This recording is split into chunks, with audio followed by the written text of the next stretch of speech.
Hello दोस्तों, चलिए जानते हैं कि प्रोपोर्शनैलिटी क्या होती है। प्रोपोर्शनैलिटी एक ऐसा कंसेप्ट है जो जेईई और नीट के जैसे कम्पिटिटिव एग्ज़ाम्स के लिए बहुत ज़रूरी है। कई लोग कहेंगे कि ये तो बहुत इजी है। हाँ, मानता हूँ इजी है, पर कई लोगों को इसमें भी दिक्कत होती है। ये वीडियो उनके लिए है और जिन्हें पहले से ही आता है वो रिवाइज़ कर सकते हैं इस वीडियो के ज़रिए। चलिए देखते हैं। उससे पहले एक एग्ज़ाम्पल समझते हैं। मान लो ये मेरा दोस्त है। ये मेरा दोस्त है और ये मेरा बहुत अच्छा दोस्त है। मान लो एक दिन इसने मुझे पूछे बिना एक मेरी पेन उठा ली, तो मुझे बहुत गुस्सा आएगा क्योंकि ये गलत है। मैं इसके पास जाऊंगा और इसे एक पंच मार दूँ। एक पंच, ये एक पंच, तो इसे गुस्सा आएगा। मैं अगर इसे 2 पंच मार दूँ तो इसे और भी ज़्यादा गुस्सा आएगा। मैं अगर इसे और एक पंच मार दूँ, मतलब 3 पंच मार दूँ, तो इसे और भी गुस्सा आ जाएगा। मतलब इससे हम ये देखते हैं कि हम इसे जितना पंच मारते जाएंगे इसे उतना गुस्सा आता जाएगा। इसे हम मैथमेटिकल फॉर्म में भी लिख सकते हैं। जैसे देखो, हम पंच और एक है एंगर, मतलब गुस्सा। इसको हम मैथमेटिकल फॉर्म में लिखने के लिए एक सिंबल का यूज़ करते हैं जिसे हम प्रोपोर्शनैलिटी कहते हैं। वो ऐसा दिखता है। इसका मतलब है इसे अगर हम एक पंच मारेंगे तो इसे थोड़ा गुस्सा आएगा, 2 पंच मारेंगे तो इसे ज़्यादा गुस्सा आएगा, और एक ज़्यादा पंच मारेंगे तो इसे और भी ज़्यादा गुस्सा आएगा। मतलब जितना पंच मारते जाएंगे उतना गुस्सा आता जाएगा। यही प्रोपोर्शनैलिटी है। इतना ईजी है। चलिए और थोड़ा जानते हैं। प्रोपोर्शनैलिटी के लिए और एक एग्जांपल देखते हैं। मान लो एक ये है, ये कुछ भी हो सकता है। ये इस अगर मैं लिखूं A is directly proportional to B. Directly proportional मतलब ये अगर न्यूमरेटर में है ये भी न्यूमरेटर में होगा। डायरेक्टली प्रोपोर्शनल, इसे मैं 1 यूनिट बढ़ाता हूँ तो ये भी 1 यूनिट बढ़ेगा। डायरेक्टली प्रोपोर्शनल का मतलब इतना ही है। इसे अगर मैं 1 यूनिट बढ़ाता हूँ तो ये भी 1 यूनिट से बढ़ेगा।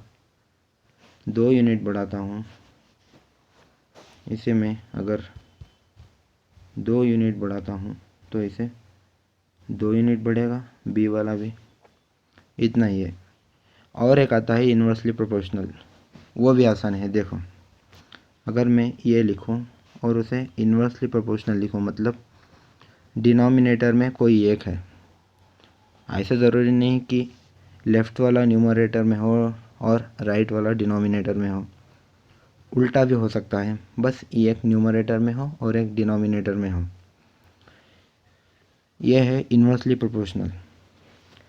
इसका मतलब है अगर हम ये को बढ़ाएंगे तो सी घटेगा। ये को हम अगर 1 यूनिट से बढ़ाएंगे तो सी 1 यूनिट से घटेगा। इतना ही है। चलिए अब हम इसका एप्लीकेशन जानते हैं कि इसे कहाँ और कैसे कैलकुलेशंस में यूज़ किया जाता है ताकि हमारी कैलकुलेशंस आसान हो।